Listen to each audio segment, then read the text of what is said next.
Showtime. People pay good money to see this movie. When they go out to a theater, they want cold sodas, hot popcorn, and no monsters in the projection booth. Everyone pretend podcasting isn't boring. Turn it off. Turn it off.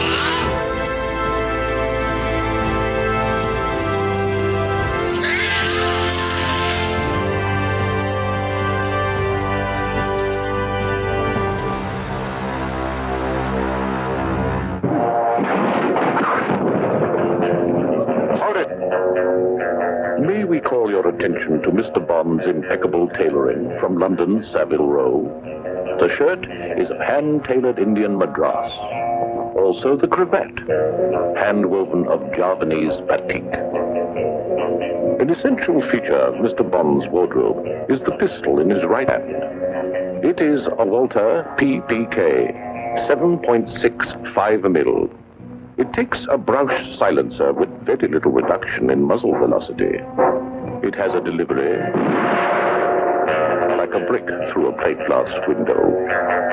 His secret agent code number is 007. If you carry a 00 number, it means you're licensed to kill, not get killed. Mr. Bond's profession involves deluxe travel, exotic climbs, exclusive clubs. In the course of a working day, Mr. Bond encounters transportation specialists.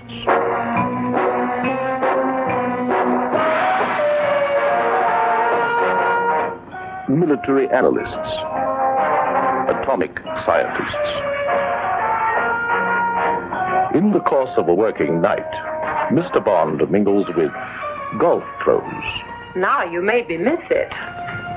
You don't miss a thing. Travel guides. Hello? Oh, Mr. Bond. I was thinking, why don't you collect me at my apartment? It's lovely up here in the mountains. Specimens of marine life.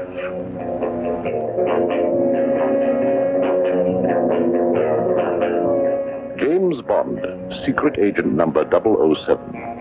The 00 means he has a license to kill. When he chooses. Where he chooses. Whom he chooses.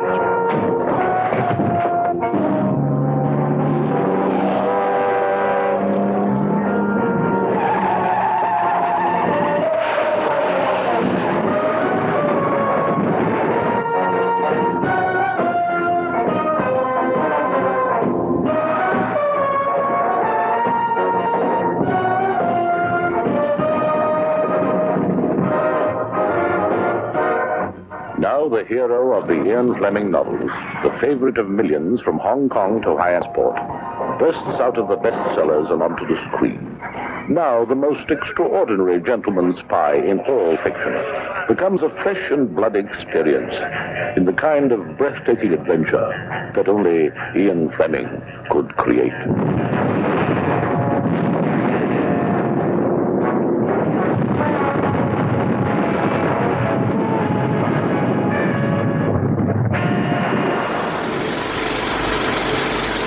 Welcome to the Projection Booth. I'm your host, Mike White. On this very special episode, I am talking with three authors who all have one thing in common. That is the number 7007, that is. And I am talking about James Bond.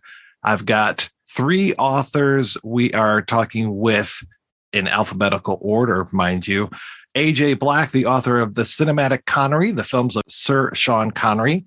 James Chapman, the author of Dr. No, the first James Bond film, and Steve Rubin, author of the James Bond movie Encyclopedia. So let's go around and talk with these gentlemen and hear a little bit more about them. So AJ, starting with you, give me a little bit more about you. I'm sure people that have listened to the Projection Booth are very familiar with you, but in case you haven't, in case you're joining us the first time, AJ, tell me about you and a little bit more about your book and when you first encountered James Bond. Well, good evening, everybody. Somebody had to do it. Might as well be me. My book is called The Cinematic Connery, the films of Sean Connery, as you said. And it's from Polaris Publishing. And it's not a biography, but it is about the life of Connery and the films he made specifically. And it tracks his career through all of those movies. And obviously the Bond movies are a key part of that. They both, I wouldn't say necessarily they bookend his career, but they're key touchstones within it. But in the book tries to cover the span of his work and tries to weave it in and out really of popular culture and history and general societal changes from when he started at the very sort of tail end of that golden age of Hollywood all the way through to, you know, the beginnings of the blockbuster era really, when he retired and things like that. So yeah, it's quite a span of his work, and that's sort of where it goes. In terms of my relationship with James Bond, I've loved it since I was a kid. I've loved his movies. And not just the Sean Connery ones, but all of them. And, you know, my first cinematic Bond was shot at Pierce Brosnan, but I think it was Roger Moore on the TV when I was a kid, who I absolutely loved. And it was just the escapism for me, you know, that drew me in. And I just continue to be a fan. It's one of my biggest fandoms. And it's a special moment when a Bond movie comes in every few years. So, I can't get enough of it, really. And Professor Chapman, I know that Dr. No is not your first Bond work, but can you tell me a little bit more about how you have interacted with Mr. Bond and your latest work?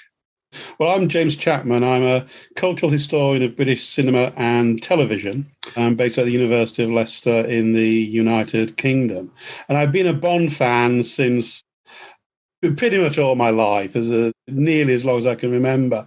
I had a kind of, parallel introduction to different Bonds. I remember the early Sean Connery films coming on TV in the 70s. I don't have a memory of watching Dr. No, which was first broadcast on TV in the UK in 1975. But I do remember seeing For Much of His Love and Goldfinger. So they were the first Bond movies I'd seen. And then the first movie I ever saw of any kind that I ever saw in the cinema was The Spy Who Loved Me, when we were on holiday, a family holiday in 1977. My dad took me to see it, and he sat me down before going out and saying, "It's not the same James Bond that you've seen on TV." And I was shocked to hear that, and I thought, oh no, I'm not going to like it. It's not the guy I'm used to. Well, 5 minutes into The Spy Who Loved Me, and I was thinking, who was Sean Connery anyway? So Roger Moore was my big screen Bond, and he still is, in a sense, my Bond.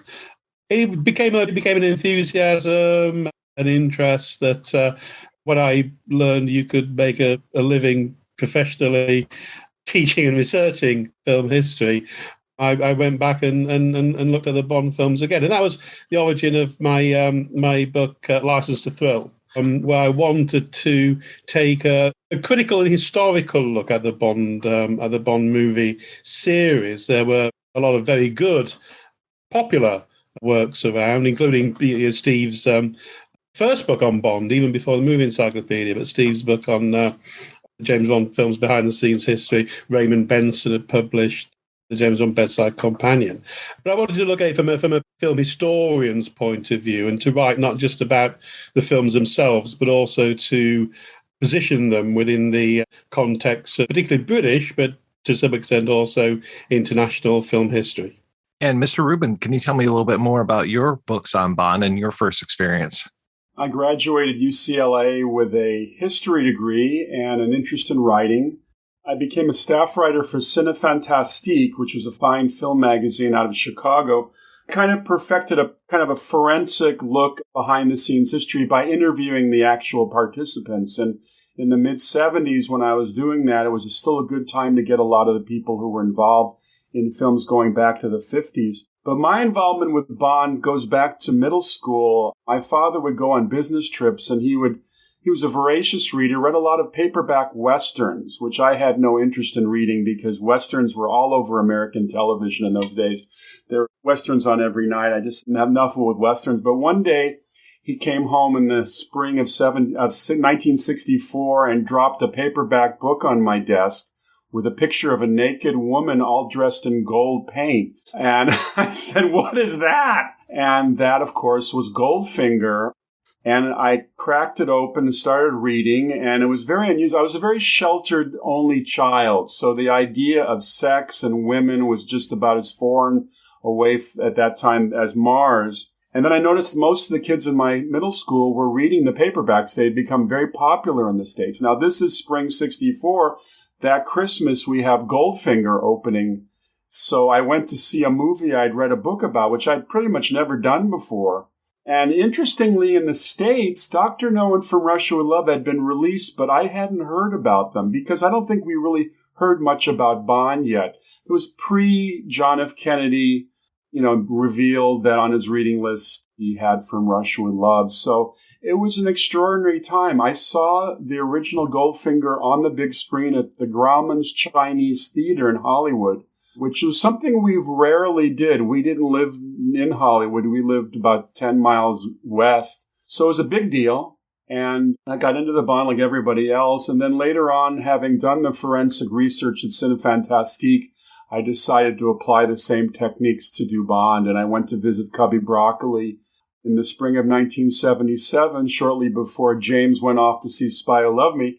I got a great interview with Cubby. He seemed to like the fact I had written about films from an historian's point of view. And then when I went over to London that summer, I was given carte blanche with Michael Wilson opening all the filing cabinets for me. So my first book, The James Bond Films, A Behind-the-Scenes History, benefited from getting access to the call sheets. So if I wanted to say Goldfinger was shooting on Saturday, November 1st, and this is what they were shooting, I had the actual details, which was wonderful. That was the beginning of Bond for me.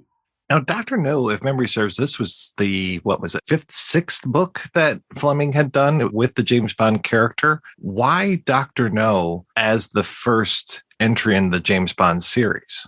It had not been planned to be the first Bond movie. From what I gathered from the research, Thunderball was going to be the first Bond movie. But there were a couple of problems with Thunderball, mainly the fact that it was under a lawsuit, a major lawsuit in the High Court of London, plus the fact it was much too expensive to do on the little budget they had planned for it. Now, this is 1962.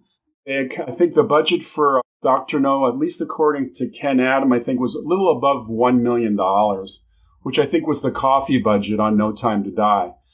Dr. No was much more in line with what they wanted to do to bring the series out. In retrospect, it was the right Bond for the right time. AJ, where was Connery at in his career at this time? He was pre-mega fame, really. He'd done various movies over the years and TV projects and theatre, to be fair. But it was before he'd really hit the big time, Dr. No.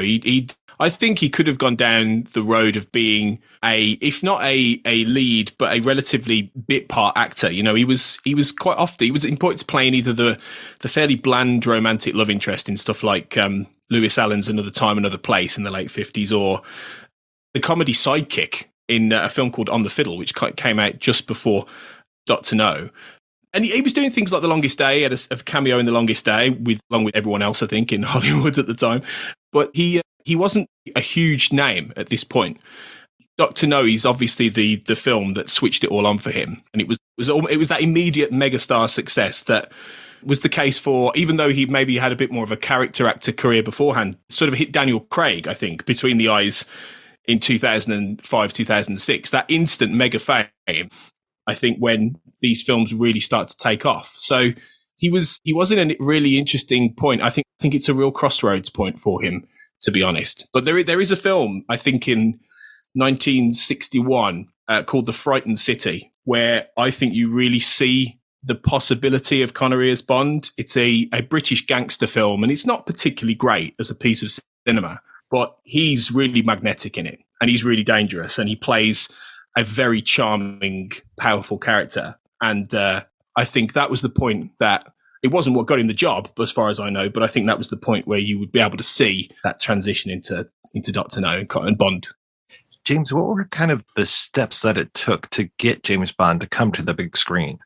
I mean, Fleming had been trying for some years to get Bond off the ground for television. Initially, there was a live CBS studio drama, Casino Royale, as early as October of 1954. And Fleming was in negotiation with some of the networks in the late 50s. In fact, Dr. No, or what becomes Dr. No, started off as a treatment for an American TV series. It was going to be called, variously, it could have been called Commander Jamaica, James Gunn's Secret Agent. It was going to be one of those kind of half-hour episodic series. Now, that never went anywhere.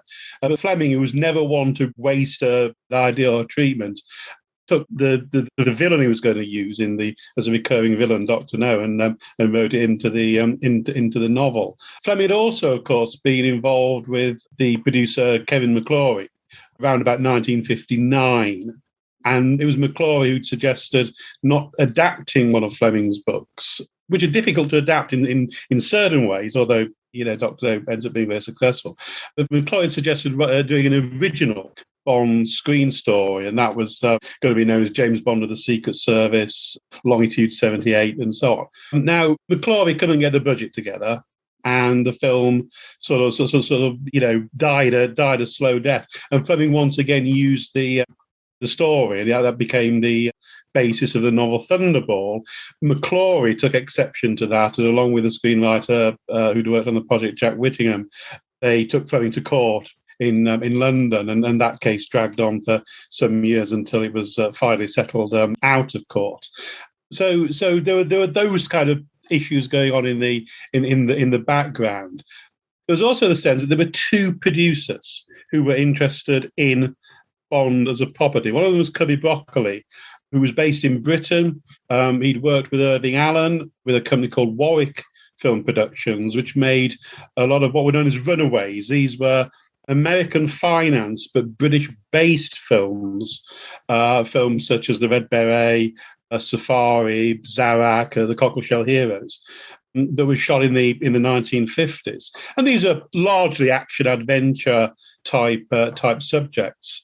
And Broccoli had been interested in the Bond books round about 1957, 58. He'd even tried to arrange a meeting with Fleming, but for personal reasons couldn't make it. And his partner Irving Allen was not interested in the Bond film, so Warwick sort of lost the opportunity. Then Harry Saltzman, who was a Canadian producer, again based in Britain, also got interested in them around about 1960. Saltzman was best known at the time. He was a producer of some of the early British New Wave films, Look Back in Anger, The Entertainer, and Saturday Night and Sunday Morning. But the problem is he had money. Harry was pretty strapped for cash around about 1960, and he had to cobble together what he had to get an option on the books. And it was when his option was about to expire that he was introduced to Cubby via Wolf Mankiewicz, who was a mutual friend, and they came together and decided to go into a partnership, forming Eon Productions and Danjak, which is the rights holding company. Yeah, Harry had the option on the books and didn't want to let it go. Cubby was the one who had the contacts with United Artists and so on, which came on board as the studios, the financer and distributor.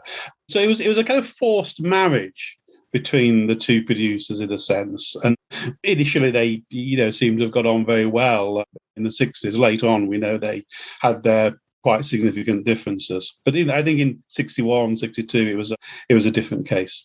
Two of you have mentioned this court case around Thunderball, and I'm curious, is that what then eventually leads to Never Say Never Again? Because doesn't that have something to do with the Thunderball case?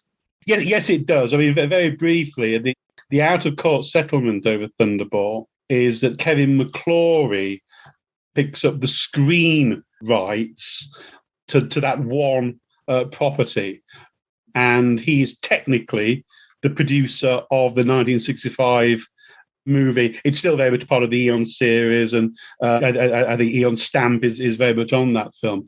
McClory was brought on board, and there was a special deal that was done.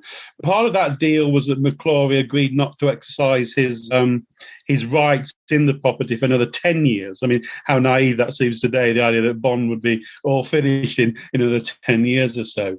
But once that period has expired, McClory sought to get another version of the script off the ground in from the mid-70s onwards, and that eventually matured as Never Say Again in 1983. One technical trivia point is that Never Say Never Again is often described as a remake of Thunderball. Strictly not, McCloy did not actually have the right to remake the film of Thunderball. What he had was the right to make another film based on the scripts and treatments that he'd worked on. And that's why, even on Never Say Never Again, there's credit to Jack Whittingham and Ian Fleming as co-authors of the original screen treatment. Yeah, and if you see the stuff that in the 70s as well, as you've mentioned, James, it's Warhead. It's really interesting the way it's really nothing like Thunderball at all. They have treatments for scenes set in New York with underwater sharks and all kinds of on the Statue of Liberty and all kinds of things they were thinking of doing in the 70s and just didn't get to do in the end. None of which is in Never Say Never Again or was in Thunderball. So yeah, it's really interesting. Today, when you're out there trying to sell screenplays and film productions, as I try to do every day as a working producer in Hollywood, everyone tells you about packaging. You know, it's no longer the original material. It's no longer the original IP. It's who's in the movie. I think what hurt the early efforts to get James Bond off the ground as a feature film was the fact that they did not have the actor in place. And if they'd had, for argument's sake, if they'd had a Cary Grant or if they'd had Richard Burton, whoever it was at the time, I think it would have helped them because these studios were not as familiar with Bond at the time. I don't think Bond was the worldwide phenomenon yet, even though the book sales were starting to increase. I think it hurt them that they didn't have the package. And I think that UA was taking a little bit of a risk, but I believe it was David Picker who was the smart boy in the room when they came to make the deal, who realized that they were on to something. So yeah, I think that packaging today is still a big issue with Hollywood. These days, James Bond is a formula. It's a blueprint that we follow, and that blueprint was not set with the first film. There were definitely a lot of differences, and I found that to be more interesting than the similarities at times. But how does the James Bond formula really start to come to be? When does it start to come to be? When do we get the opening with the last adventure? We get the beautiful girl montage during the opening credits. We get the theme song that is specific to the film. When does that actually start to happen, Steve? I think from the get-go. I think Dr. No set the tone right at the top. You know, at least three beautiful women. You have the macho-ness of Bond. Cubby told me that their plan was to have a British Mickey Spillane type character, a Mike Hammer. As Cubby said, they wanted a Britishman or a Britisher or a Commonwealth actor who was good with his fists, which was rather unusual at that time. And in Connery, I mean, when Connery throws a punch in Darby O'Gill and the Little People, which was one of the movies they saw him in, they liked that. The formula began to evolve very quickly. Obviously, there's not a real pre-title sequence in Dr. No, because if you have titles, then it bleeds into the Three Blind Mice. But I think there are certain things that they had to have from the beginning, which was Bond's toughness, the sexiness of the women, which was very unusual for that period, especially in mainstream so-called family adventure films. And that's something I think that really has to be emphasized on the early Bonds, how damn sexy they were, and how we kind of miss that because the movies have become more violent and less sexy. And for young prepubescent kids watching these movies in the early 60s, these movies were really revolutionary in many ways. Because, you know, these are very soft, sexy movies. We're not talking about pornography. But there are things going on there which we were not really used to. Voluptuous women in all of their décolletage. That was a big part of the success of the early Bond movies.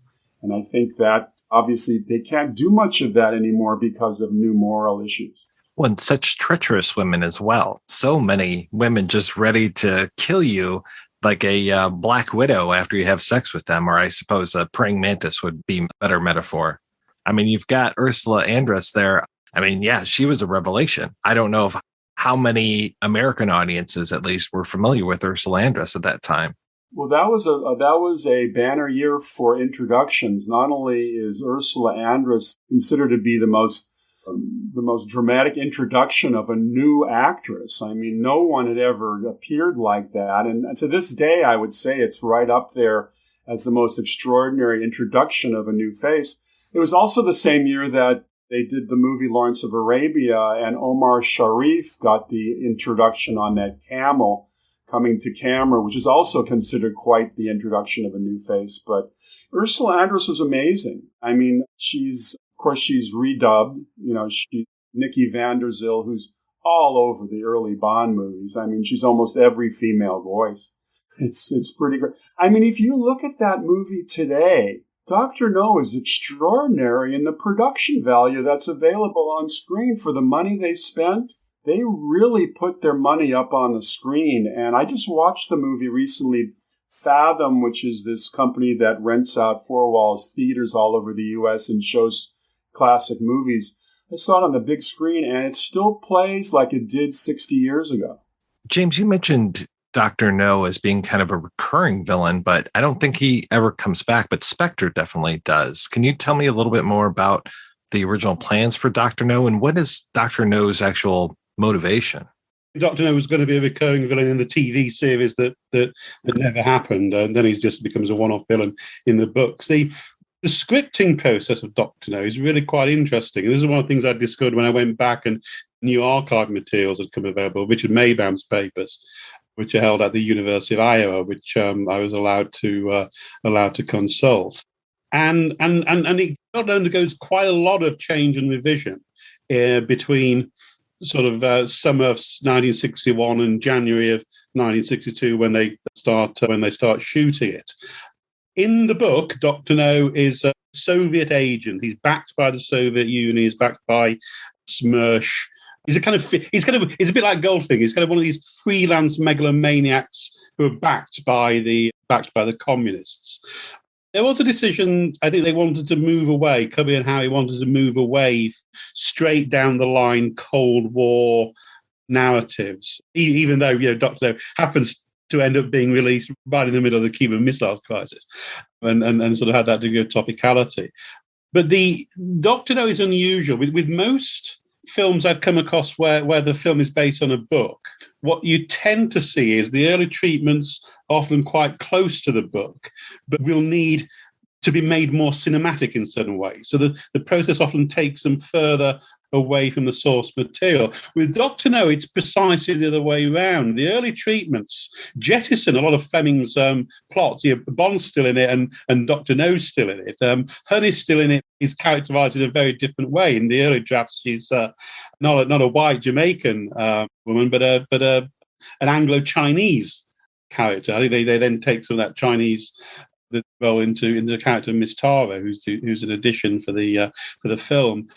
But Dr. No himself initially is in the first treatment by Richard Mayburn and Wolf Mankiewicz is leader of a Tong society, a Chinese secret society, and his aim is just to foment unrest and cause political disruption.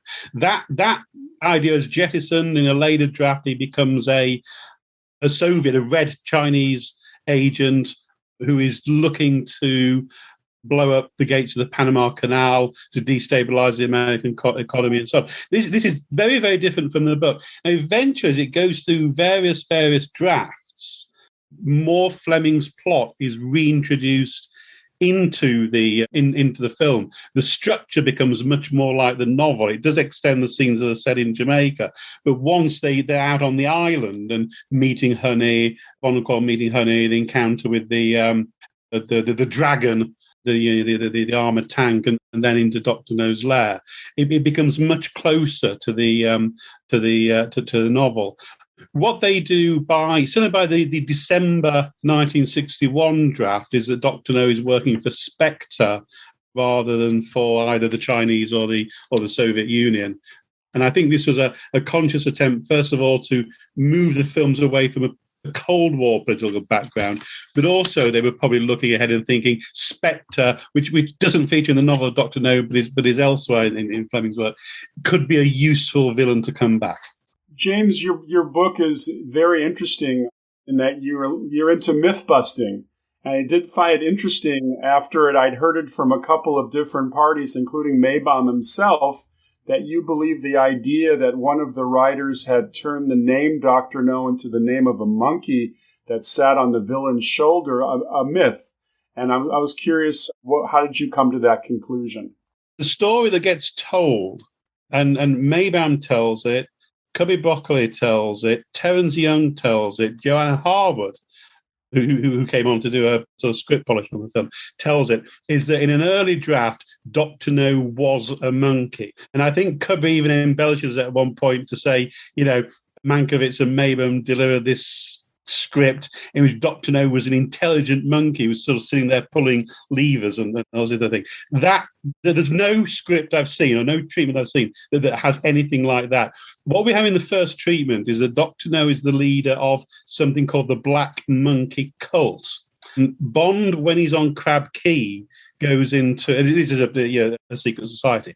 When Bond is on Crab Key, he and Honey go into a graveyard where they come across a large statue, and Honey says that must be the grave of a very important man, and Bond works out it's actually the grave of Dr. No, who has been killed, and his identity assumed by a Creole shipping merchant called Hugh Buckfield. None of this is in the book, and it's Buckfield who has a pet monkey. He's called Li Ching. And when Bond sees the same monkey in Dr. No's lair, he deduces that Buckfield has killed Dr. No and taken on Dr. No's identity. In a sense, there's a little bit of that comes through in when they do the movie of Live and Let Die, where you have Mr. Big and Dr. Kananga. And Mr. Big is a villain in the book, but in the film, it becomes Dr. Kananga, who is disguised as Mr. Big. A little bit of that early idea might just have come through as an influence onto Live and Let Die, although maybe I didn't write that particular picture. Steve, Smirch and Spectre have come up a few times. I'm trying to remember, does Smirch get a mention, or is it always Spectre? Because Smirch sounds familiar to me. Well, first of all, as James points out, Spectre does not exist in either Dr. No or From Russia with Love. And I think part of the problem in the battle between Kevin McClory and the Thunderball property is that I think he was very upset that Cubby and Harry probably shouldn't have put Spectre and Dr. No and From Russia with Love, because in a sense they were trading on McClory's IP. Now, I don't think he had won the case yet, James. Doesn't he win after Dr. No's already in production? It's, I think, late 1963 that the case is settled in the end. It's an out-of-court settlement, but McClory is awarded the rights, yeah. So it was very unclear then, probably, what the fate of Spectre was. So they just plucked it and put it in the movie. I'm not sure if Smirch is mentioned in Dr. No, but obviously it's certainly mentioned as the key villain in From Russia with Love. So, Spectre has become a major factor in the last 15 years, of course, being the primary entity responsible for all the international terrorism in the 5 Daniel Craig movies. Although it takes a while before we actually get to Spectre, etc. And of course, Smirch has kind of disappeared from the series as most of the Cold War pinnings. In fact, the Cold War was starting to thaw in the Bond movies with the Roger Moores, with Walter Gotell's character of Gogol going from a KGB general to a diplomat. And, it's amazing watching the series now that it's 60 years old. You see the history of the world playing out in those plots. Tony, how did being Bond affect Sean Connery? I said earlier that it was kind of instant mega fandom and mega stardom. And I think that is true, but I think at the same time, does build an increment over the 1960s to a point where it gets to, I think a major reason why he becomes disenfranchised, which is, common knowledge as time goes on, is because he struggles, I think, with the aspect of being such a big star in a property that is, I mean, I'd go as far as to say the first true franchise fandom that exists. I mean, even before something like Star Trek comes along and then Star Wars, where there is this enormous fan interest, Bond mania, equivalent to Beatlemania, in the 60s. And it becomes a bit all encompassing to a man who was in many ways, quite conservative and valued his privacy all through his life and didn't really want people in his business, and he was quite honest and open about that. And there's a story about when he's making You Only Live Twice, which was the last film he makes before he quits, goes off for a few years, and then makes a deal with David Picker to come back and do Diamonds Are Forever if he can make 2 movies of his own. And then, it's for a lot of money. But there's a story that he's filming in the Far East, and fans basically get into the bathroom with him and start, interfere. And he's at that point, he's very open about this in the press and saying this is way over the line, And so I think he understood how it changed his life and transformed him into this big star and gave him the ability to work with great directors. Like, he works with Hitchcock and Marnie and while he's making the Bond films early on, chances that probably may not have afforded him had he not made Bond. But at the same time, I think he always struggled with, those aspects of the fandom, but also I think the financial side. He was often at loggerheads with Broccoli and Saltzman about pay. I think he throughout his tenure, I think he thought that they were ripping him off in many ways and that he wasn't getting his due, especially as the films became more profitable and became more successful.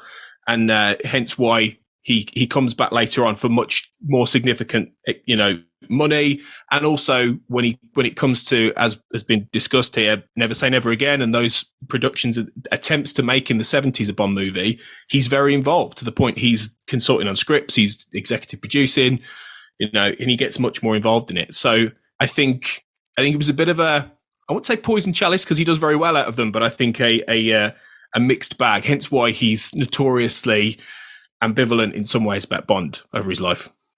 I remember when The Untouchables came out, when Hunt for Red October came out, people were just losing their mind about Connery's accent, about it being a Scottish accent. He's not Irish, he's Scottish, he's not Russian. Were people giving him crap all the way back then with his accent in the James Bond role?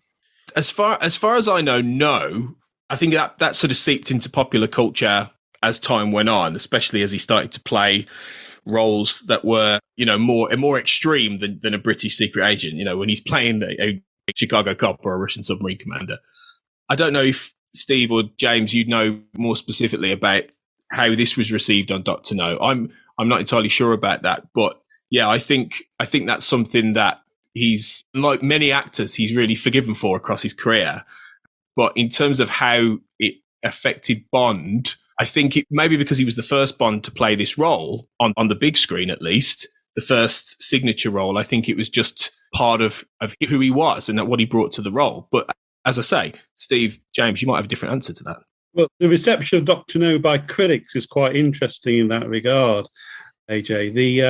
The quite a number of critics, and this includes British as well as American critics, who can't place Connery's accent, and they describe it as sounding Irish American. And I think this is partly because Connery, has the kind of soft Edinburgh accent that he has is within traditional British cinema. I mean, this was a time of the new wave films of actors like Tom Courtenay, Albert Finney, Richard Harris coming to the fore, and so you're getting more sort of regional accents emerging in British films. But the Scottish accent is particularly difficult to place in terms of social class. So it's not obviously working class accent, but it's also not the kind of refined gentlemanly tones of a David Niven or someone like that. So the fact that critics couldn't quite place it is I think quite interesting. The other point I make about Connery's accent, look, we all do, don't we? We do our Sean Connery impersonations, where we do the shilly eshes like that. Connery doesn't start talking like that in movies until Diamonds Are Forever. And it's when he's impersonating Klaus Hergesheimer from G-Section checking radiation shields. And he starts to talk like that when he's actually doing that kind of little jokey impersonation in the film.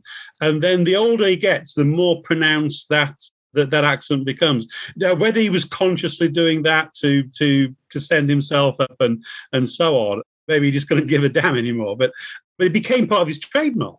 And the joke was he could play an Irish Chicago cop, he could play a Russian submarine commander, he could play Robin Hood, and he could play an Arab chieftain in The Wind and the Lion, and it always has the same accent.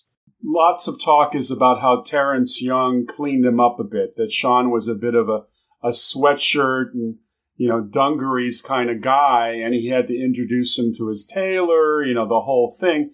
It would not be surprising to me if he was also brought together with a dialect coach to smooth out some of those edges. Because if you think about it, as James points out, you don't see much of that Scottish accent in Dr. No. In fact, the way he's introduced at the Chemin de Fer table. By the way, James, maybe you can, Tony, explain to me the difference between Chemin de Fer and Baccarat. Is it the same game or is it two different games? I wish, Steve, I was cultured enough to know the difference here. I'm so sorry. As far as I could tell, it's the same game by a different name. In America, you play baseball. We call it rounders, but it's it's not quite the same. I know it's not quite the same, but it does seem to be fundamentally the same. At the Chemin de Fer table, when he's introduced and says the name James Bond for the first time, it's definitely not a Scottish accent he's projecting. And he comes across very well. In fact, he's very, very erudite. He knows the right lines. His delivery is on target. Dr. No, to me, is a perfect film. I have no problems with anything in that whole movie. And I think the early Bond movies were so perfectly realized, But obviously it wasn't the Sean Connery they had a problem with. They obviously had some problem with Ursula Andress, as I think it was somebody, I can't remember who it was, but they told me that Ursula Andress' speaking voice at that time made her sound like a Dutch comic. And so they had to clean her up, and Nikki van der Zyl came to the rescue. I guess Peter Hunt was a big fan of hers. I didn't realize how much revoicing there was involved in those days, but they certainly did a lot of revoicing. I'm always surprised, even though I know he's in this movie, is the presence of Jack Lord and the whole Felix Leitner character. I'm always fascinated by that character, especially I think right now Jeffrey Wright does a fantastic job of that character, and I really like him. But how does Leitner get involved? Is he always in those books? Is he always the man from America that helps out James? Well, Leitner appears in 7 of the books, around about half of the books, and he's a kind of he's kind of a sidekick. He's a bit of a yes man. And one of the things that Fleming does that is, it's tying into geopolitics, but it's tying in a not very kind of way. Fleming's books are positioning Britain still in a position of global leadership in the Cold War, and so on, and Leitner and the CIA come in as kind of secondary characters who are there to kind of help out, and Leitner does. I mean, he bails Bond out of the high stakes baccarat game in Casino Royale, for example. But of course, in reality, the Anglo-American power relationship of the 1950s was entirely the other way around. And one of the interesting things about that CBS live broadcast of Casino Royale from 1954 is that Bond becomes an American and Leitner becomes British, and the change, I think, is interesting. Leitner isn't in the novel of Doctor No. It's one of the ones he's not in, and it's a little bit. I think fans often wonder, why do they introduce him into Doctor? Because Bond already has a sidekick in Doctor No. He's got Quarrel, who's his local ally. The film doesn't do Quarrel justice at all, I don't think. I think that the role is underwritten, and Quarrel is a much more sympathetic and heroic, noble character in the Fleming book. You sort of don't really need that additional role in. Interesting, the various scripts I've looked at, in some versions you have Leitner going to Crab Key with Bond. In some versions you have Quarrel going and Leitner turning back the end as he does in the film. Partly, I think this is a British film that's hoping to get into the US market, so some US territorial casting is helpful. But also, I think because it's set in the Caribbean, still at the time that Dr. No is shot, part of the British Empire. Jamaica is still a British colony at the beginning of 1962. Ceases to be from August of 1962. So by the time the film is released, it's already sort of out of date in terms of the colonial power relationship. But I think because America also has, kind of geopolitical and cultural investment in the area, and of course those early treatments, of course, were positing a threat to the United States, a threat to the Panama Canal, so the American influence there. So I think that's why later comes into the book. I think actually Jack Lord was very well cast. He doesn't have the right colour hair for Fleming's character, but other than that, I think it comes over pretty well in the film. But of course, Leiter has been not well served certainly by the films in the 60s and 70s. Usually a different actor, and I think Lord was offered the Felix's role in Goldfinger, but sort of wanted to be a film star himself, and it wasn't a big enough role for him by that stage. And I can't remember the exact timeline. He might have been starting Hawaii Five-0 as well. But yeah, it's interesting that Leiter's in that film that he isn't in the novel.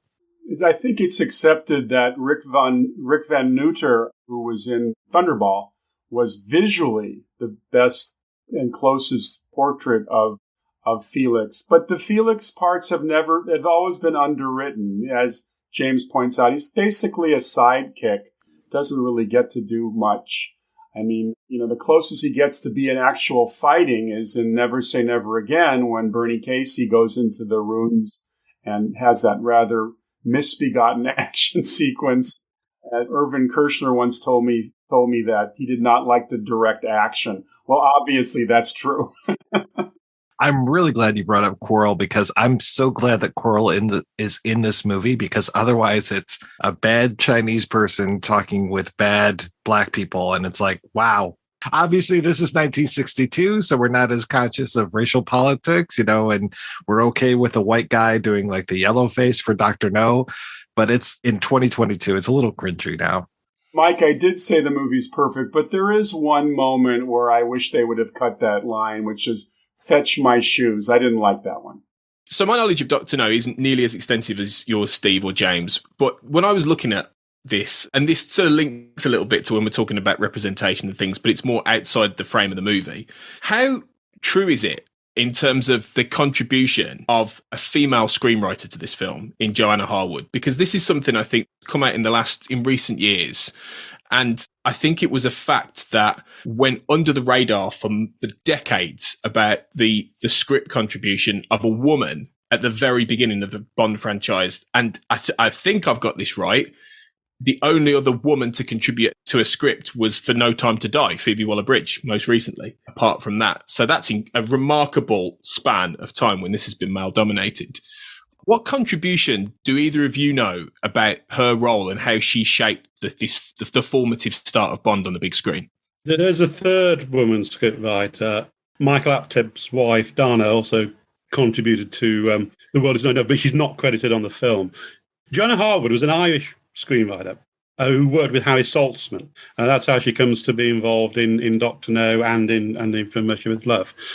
And she's credited on the film, Dr. No, and she has an adaptation credit for From Russia with Love. And because I think Richard Maybaum goes on to do so many Bond movies, and he's been interviewed, he's a very eloquent interview subject, and speaks about how great it is. We do tend to privilege his influence into shaping the kind of style and structure of the films. So there's a sense that the other writers who might have collaborated with at various stages have perhaps been not given their due merit in understanding how the Bond films came to be. And the interest in Joanna Harwood, I think, coincides, first of all, with a kind of reclamation of women who've been marginalised and rid out of film history across the board. So it's absolutely right that I think, she's been tracked down and interviewed and so on. I do have a feeling that in wanting to claim the presence of Joanna Harwood, and that maybe her role in Dr. No has been somewhat overemphasised. She said in interviews that she wrote an early draft or an early treatment. If so, I've not found it anywhere. She's paid £250, which is rather less than Barclay Mather, who was the other writer who came on fairly late in the day, who's paid £1,000. It's a lot less than the 5,000 that Richard Maybaum got and the £7,000 that Wolf Mankiewicz got. So she's probably not doing such a significant role in the film. I think probably the standard account that she came on board and was a kind of script doctor is probably accurate. And it is, I think, acknowledged that it was Harwood who came up with the idea of having the Goya portrait of the Duke of Wellington put in Dr. No's apartment as a kind of little visual joke. But I don't think there's all that much significance to the fact of her being a woman. I don't think Dr. No has any particular feminist input or influence in any way. And when I saw No Time to Die, despite all the trailing around Phoebe Waller-Bridge's role in the film, I could think of a couple of lines that might have been hers, but it's hard to identify, I think, a clear input. Bond films are made by committee, and then they're written by committee. And it might be at particular stages in the development of each project, one member of that committee is taking a more dominant and leading role. But ultimately, they're collaborative projects. Terence Young kind of dismisses her as his script girl.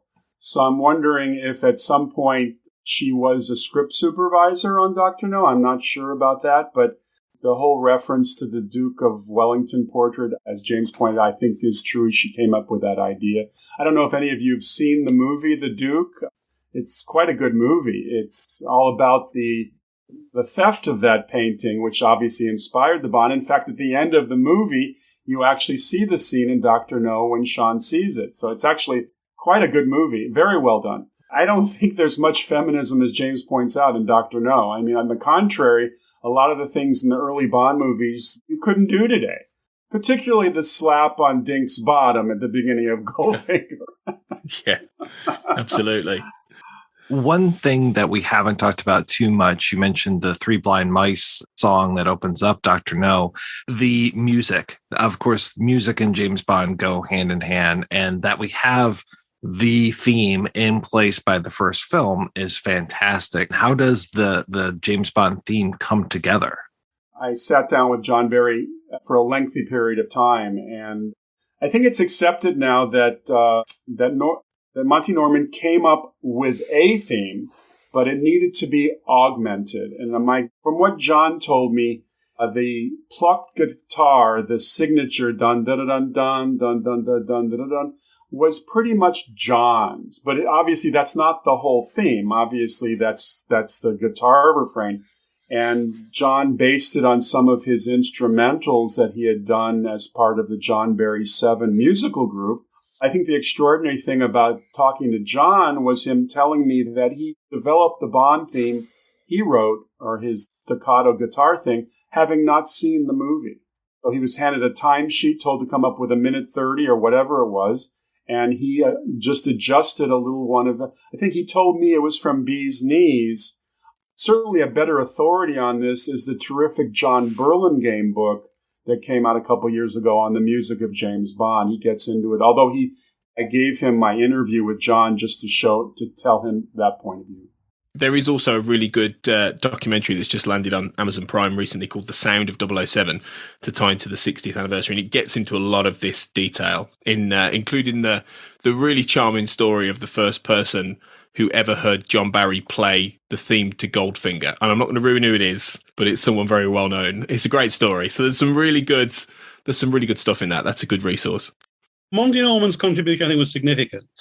That he was on location in Jamaica, and along with Terence Young, they wanted to give the film an authentic flavour of Jamaica. And so you have that scene where they go to Pussfella's place, and you have, I think it's Byron Lee and his band, who are sort of local Jamaican musicians who were recruited on the location just as the filming started, and a future reggae artist called Count Prince Miller, who does who's dancing on the Jump Up Jamaica routine. And so there's this a very small element of cultural authenticity around Jamaican music in Dr. No.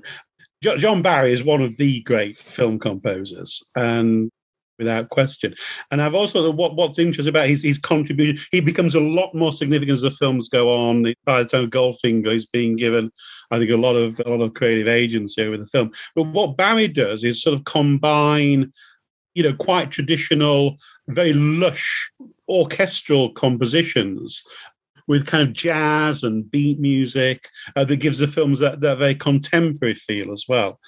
And the sound and the soundscape of the Bond movies, particularly the 60s films, I think is a major factor in their appeal. One of the things I found interesting in speaking to Terence was the fondness he had for John Ford.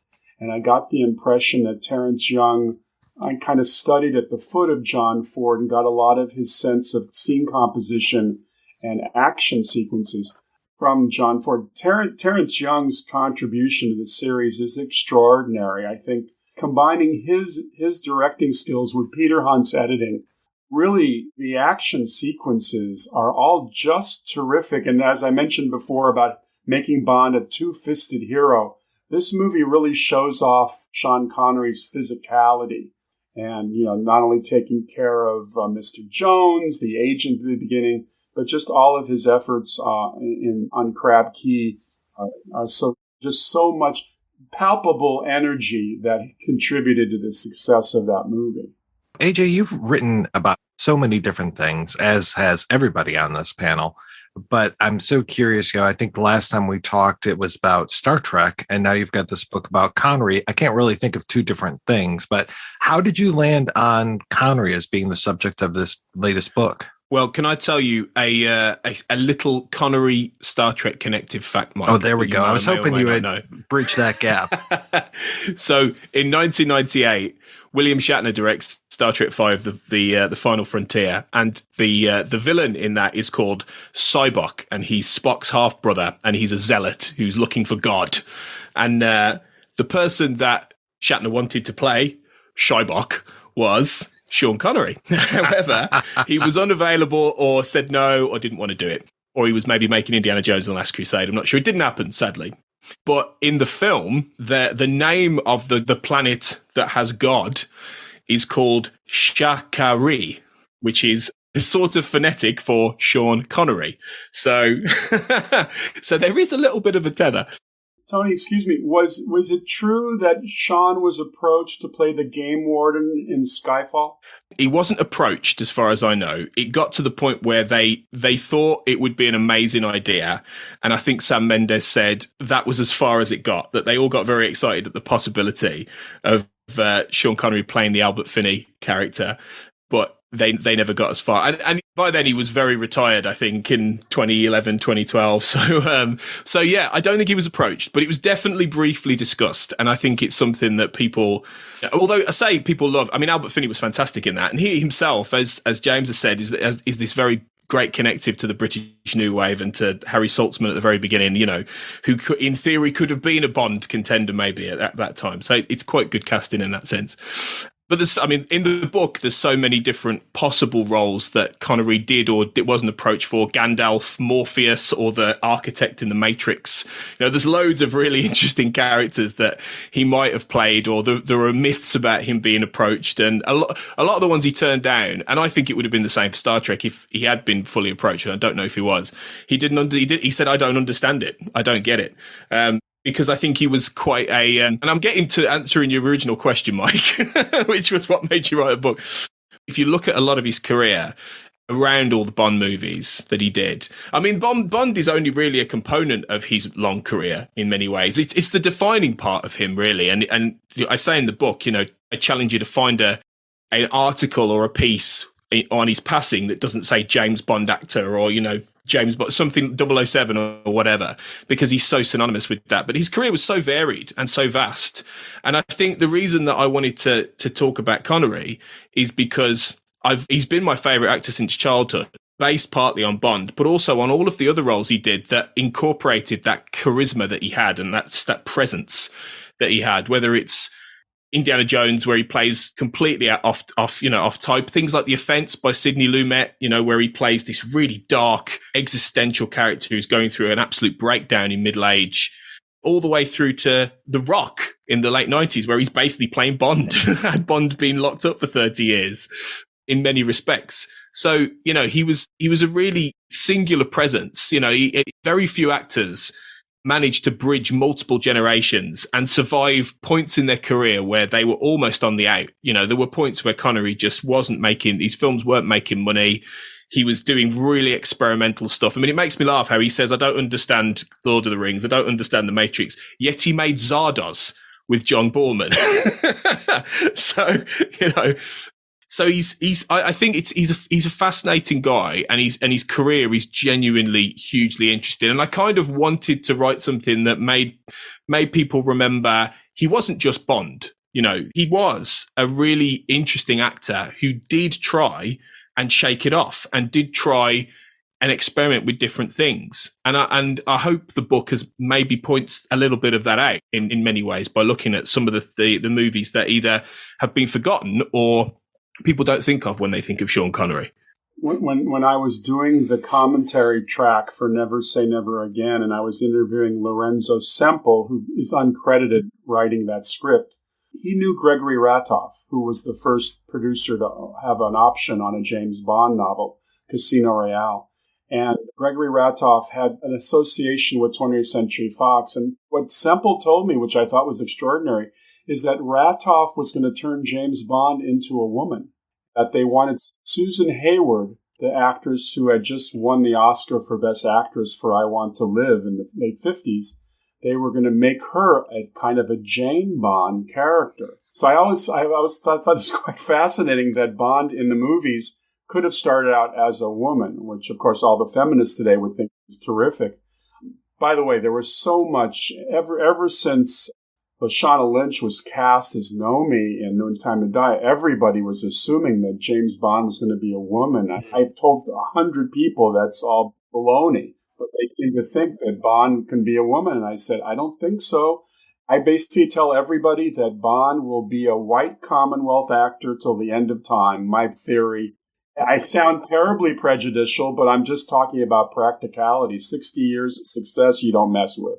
Do you not think that they might cast a BAME actor, Steve, in this? Not Idris Elba, who everyone talks about, who isn't almost certainly going to do it, but an actor who has the charm and the danger.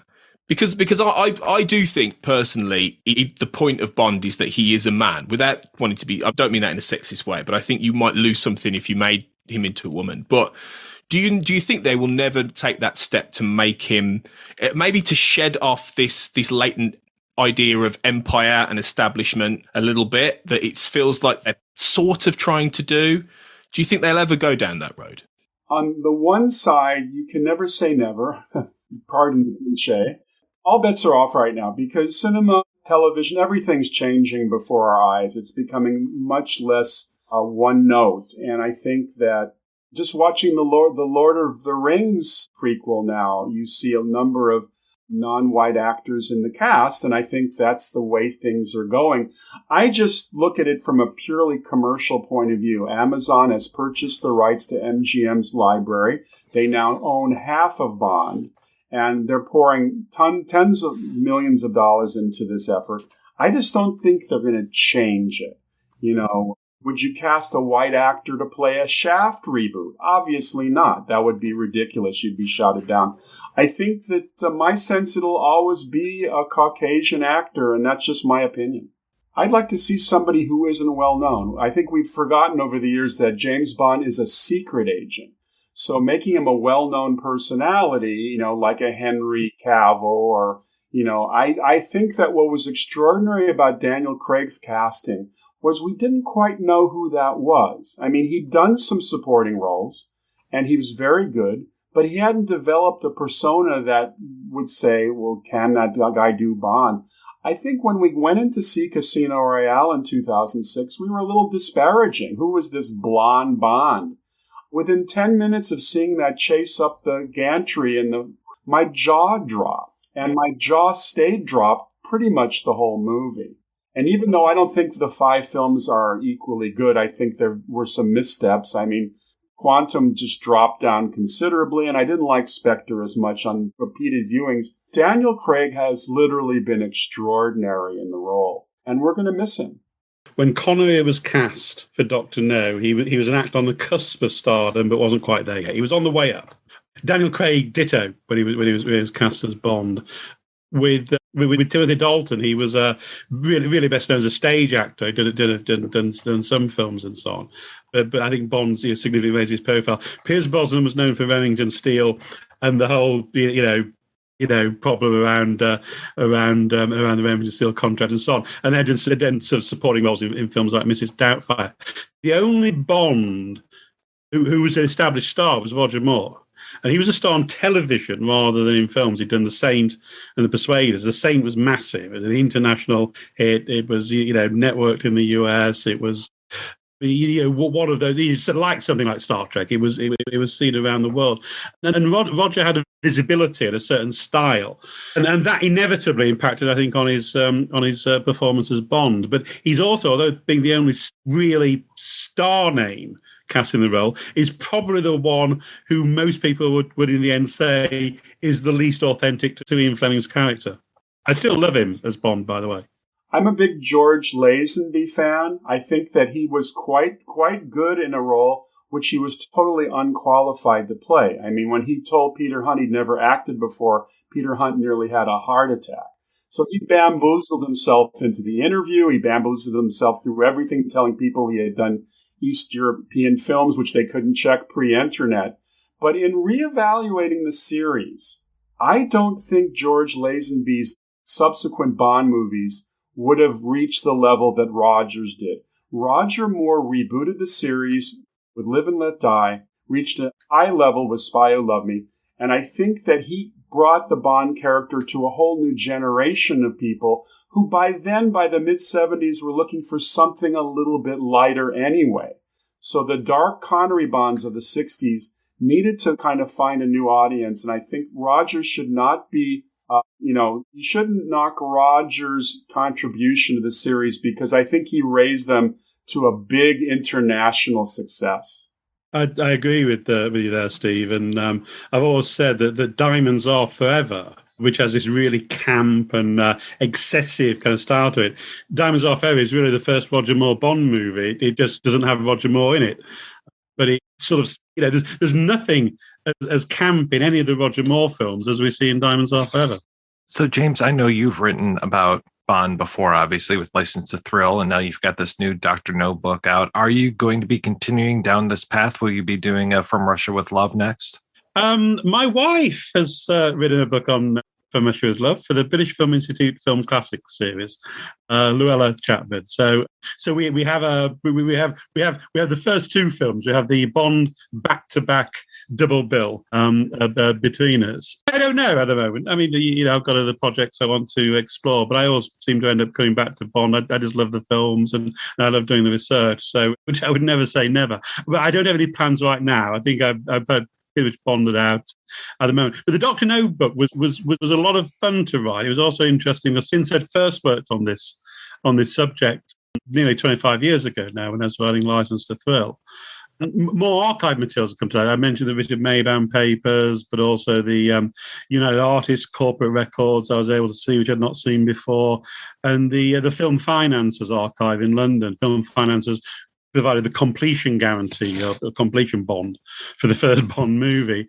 And there's a lot of production correspondence in there that really casts a new light on the personalities and the dynamics of production and some of the difficulties that were encountered in it. So it caused me to rethink some of my assumptions about the making of the first film.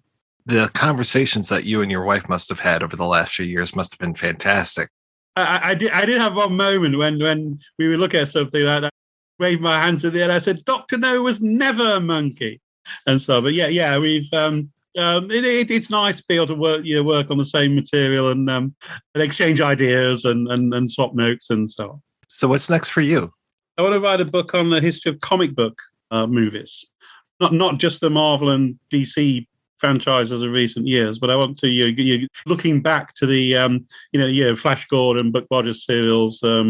Adventures of Captain Marvel and so on in the 1930s and 1940s, and then bringing all that up to date and think about the comic book movie which is similar to the Bonds in certain ways. They're films around spectacle, they're films that by and large have been dismissed by critics as being trivial and not very important. So that's perhaps the next one for me. And I also want to write about Sherlock Holmes on screen. So yeah, I've got plenty to keep myself occupied. There is. Steve, what got you into writing about James Bond? Because again, you've written about so many different subjects, but you've written about Bond at least once before your Encyclopedia, correct? Right. The original book, the James Bond films, A Behind-the-Scenes History, was published in 81, updated in 83 for Octopussy and Never Say Never Again. And then I wrote the first encyclopedia in 90, updated in 95, 2003, and then I just did the new version came out last year. So I'm done with Bond for a while. I'm focusing on my film career. I'm trying to get some comedies going. I'm working in two different quadrants. I'm working in comedy features, writing with a partner who's an American television writer. So we're out there every day trying to sell comedy features. And then with another partner, I've written a children's picture book called The Cat Who Lived with Anne Frank. And it's the story of the children's picture book is the story of the attic from the point of view of Mushi, who was the cat that was brought into the attic by Peter Van Pels, who was the son of the family that shared the space. So we've written an animated feature based on that book, whereas the book is really Anne's story from the cat's point of view.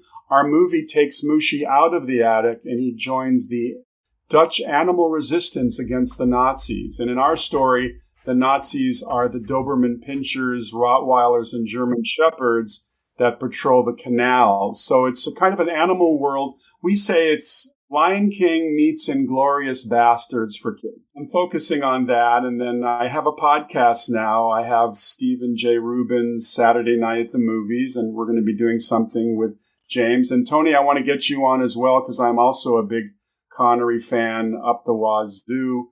I first discovered him in a Tarzan movie that you well know, Tarzan's Greatest Adventure with Anthony Quayle and Niall McGuinness. It's quite an extraordinary adventure film. I highly recommend. And of course, Gordon Scott as Tarzan is one of my favorite Tarzan characters. And Sean basically plays a supporting character. He's just kind of a fellow villain. It's interesting. So I'm keeping busy.